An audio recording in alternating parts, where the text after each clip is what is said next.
আজি হৈছে 22 জুন। আজি আমাৰ প্ৰথমটো গুৰুত্বপূৰ্ণ খবৰ। অৰুণোদয় হিতাধিকাৰীৰ বাবে ডাঙৰ খবৰ। পুনৰ আবেদন কৰিলে লাভ কৰিব অৰুণোদয় আঁচনিৰ ধন। 10 ছেপ্টেম্বৰৰ পৰা 14 লাখ লোকে 40 লাখ লোকে লাভ কৰিব অৰুণোদয়। এই মুহূৰ্তত জনাইছো ৰাজ্যবাসীৰ বাবে এক ডাঙৰ খবৰ। অৰুণোদয় আঁচনিৰ লাখ লাখ হিতাধিকাৰীৰ বাবে আহি গৈছে এক ডাঙৰ খবৰ। অৰুণোদয়ৰ ধন পাবলৈ শীঘ্ৰে কৰিব লাগিব এই 5টা জৰুৰী কাম। 10 ছেপ্টেম্বৰৰ পৰা ৰাজ্যত 40 লাখ লোকে লাভ কৰিব অৰুণোদয় আঁচনিৰ ধন। আৰু অৰুণোদয় আঁচনিত লাভৰ বাবে অংশগ্ৰহণ কৰিব লাগিব এতিয়াৰ পৰা গাঁও সভাত। জুলাই মাহৰ ভিতৰত অনুষ্ঠিত হ'ব গাঁও সভা। যিসকলে অৰুণোদয় আঁচনি পাই আছে আৰু নতুনকৈ পাব সকলোৱে অংশগ্ৰহণ কৰিব লাগিব গাঁও সভাত। অৰুণোদয় নোপোৱাসকলে গাঁও সভাত জমা দিব লাগিব প্ৰমাণপত্ৰ। গাঁও সভাত প্ৰমাণপত্ৰ জমা দিলে লাভ কৰিব অৰুণোদয় আঁচনিৰ ধন। মুখ্যমন্ত্ৰী হিমন্ত বিশ্ব শৰ্মাৰ এবাৰ ডাঙৰ ঘোষণা। অৰুণোদয় আঁচনিৰ লাখ লাখ হিতাধিকাৰীৰ বাবে এক ডাঙৰ খবৰ। অৰুণোদয় ধন পাবলৈ শীঘ্ৰে কৰিব লাগিব আপোনাৰ 5টা ডাঙৰ কাম। 10 ছেপ্টেম্বৰৰ পৰা ৰাজ্যত 40 লাখ লোকে লাভ কৰিব অৰুণোদয় আঁচনিৰ ধন। আৰু অৰুণোদয় আঁচনি লাভৰ বাবে অংশগ্ৰহণ কৰিব লাগিব আপোনাৰ গাঁও সভাত। আৰু জুলাই মাহৰ ভিতৰত অনুষ্ঠিত হ'ব গাঁও সভা। যিসকল লোকে অৰুণোদয় আঁচনি পাই আছে আৰু নতুনকৈ পাব সকলোৱে অংশগ্ৰহণ কৰিবলগীয়া গাঁও সভাত। আৰু অৰুণোদয় আঁচনি নোপোৱাসকলে গাঁও সভাত জমা দিব লাগিব প্ৰমাণপত্ৰ।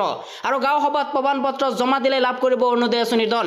এই মুহূৰ্তত জনাইছো আমাৰ দ্বিতীয় নম্বৰ খবৰটো। আমাৰ দ্বিতীয় নম্বৰ খবৰটো আছে ডাঙৰ খবৰ। সৰু মানুহ সাধাৰণ মানুহৰ কাৰণে কংগ্ৰেছ পাৰ্টি নহয়। অসমৰ মুছলমান মানুহখিনিয়ে কংগ্ৰেছ পাৰ্টিটো চলাই আছে কাৰণ সেয়া চলি আছে বুলি মন্তব্য মুখ্যমন্ত্ৰীৰ। এই মুহূৰ্তত জনাইছো ৰাজ্যবাসীৰ বাবে এক ডাঙৰ খবৰ। সৰু মানুহ ডাঙৰ মানুহৰ কাৰণে কংগ্ৰেছ পাৰ্টি নহয়।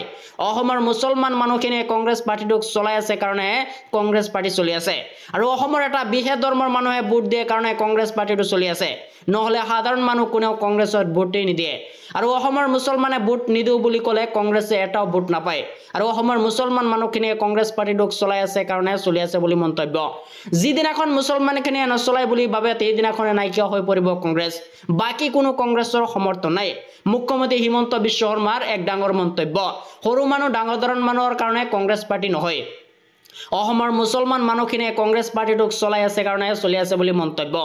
এই মুহূৰ্তত জনাইছো আমাৰ তৃতীয় নম্বৰ খবৰটো। আমাৰ তৃতীয় নম্বৰ খবৰটো আছে ডাঙৰ খবৰ। টকাৰ বাবে নাৰ্ছিং হোমে আবদ্ধ কৰিব নোৱাৰিব এতিয়াৰ পৰা ৰোগীক।